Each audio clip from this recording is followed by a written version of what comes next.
What's going on, YouTube? We're talking about two competition holsters tonight that you'll find indigenous to pretty much every range where an action pistol match is being held in the US and potentially the world.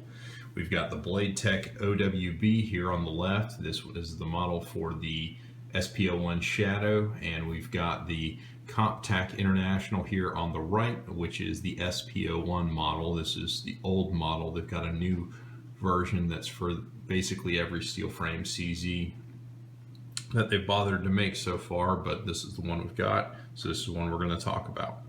As of today, January 2016, when I'm shooting this, the International is going for about $10 more on Optics Planet's website than the OWB. However, the BladeTech comes with one method of attachment, while the International comes with three, so it says.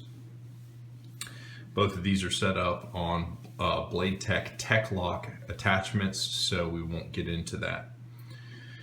And to go ahead and set the record straight and establish some expectations for the video, both of these are excellent holsters. They're extremely high quality. They're wonderful holsters, and you really can't go wrong picking either one of them. But when I originally set out to figure out which was better, all I came up with was differences. The BladeTech is a little bit safer and the Comp-Tac is a little bit faster, and we'll get into what that is. So diving in on the materials that they use, as far as the Kydex is concerned, both of these holsters are molded out of the same thickness Kydex. I actually got a caliper and measured it. It was coming up at like 0.11 or something like that thickness, so it's the same material there, same rigidity.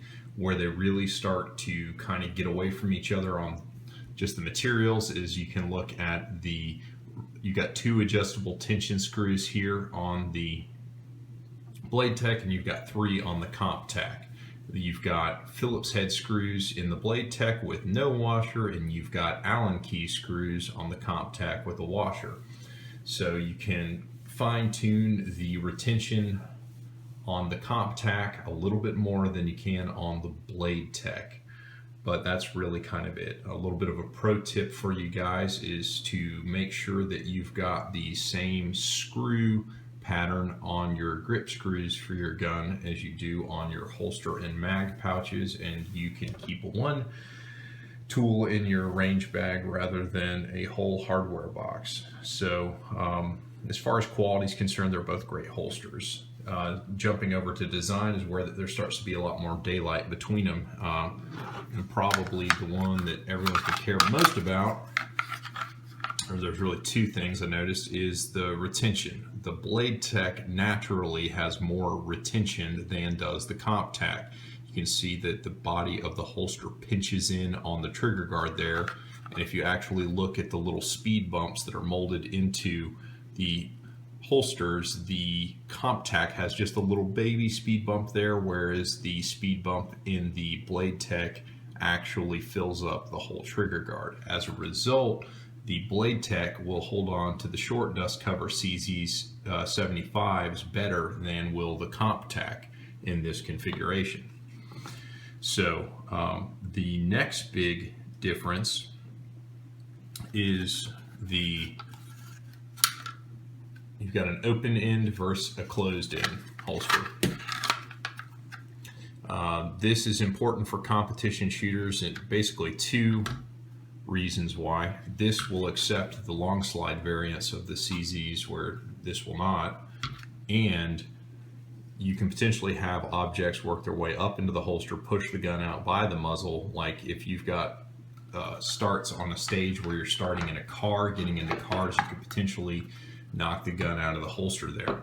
So that's kind of important. I mean, it is an outside chance that would happen, and it is a pretty extreme start scenario, but that's what can happen. As far as the rest of it's concerned, they both have really great relief for all of the pins to get the guns out of the holsters, no problems. The ejection port on the BladeTech is shielded from the side where it's open on the CompTac. I don't know what that does. And kind of the last big difference in design that people would potentially care about when attached to the Tech lock is, if you look at the Comp-Tac, when it's attached to the Tech lock, it kind of leans the grip of the gun in toward the body, whereas the Blade Tech slightly leans the gun away from the body, but is almost a neutral position, up and down. It's nearly plumb. It's much more comfortable and natural grabbing the grip of the gun on the Blade Tech than it is on the Comp-Tac in this configuration. However, it's not that big a deal. Either way, the Tech lock system is fantastic. You can adjust the cant forward or backward. You can adjust ride height where it attaches to the holster, and it holds the gun a comfortable distance off your body without a high-speed holster hanger like you USPSA guys do, and they are IDPA legal. So all in all, they're both great holsters. My recommendation would be on whichever one you can get a better deal on. If costs were the same, for my purposes, the Blade Tech does me a little bit better. I like the fact that it holds onto the 75 variant a little bit better, since my backup gun is a short dust cover 75, and it's got the closed bottom. So that's it. As always, get on the range, make some noise, and try your hand at competition. As always, if you found this video helpful, please like, subscribe, and share, and I'll see if we can't get you some more of these videos. Leave me some comments. Let me know if there's any particular items that you'd care to see me address. We'll go from there. Thanks, guys.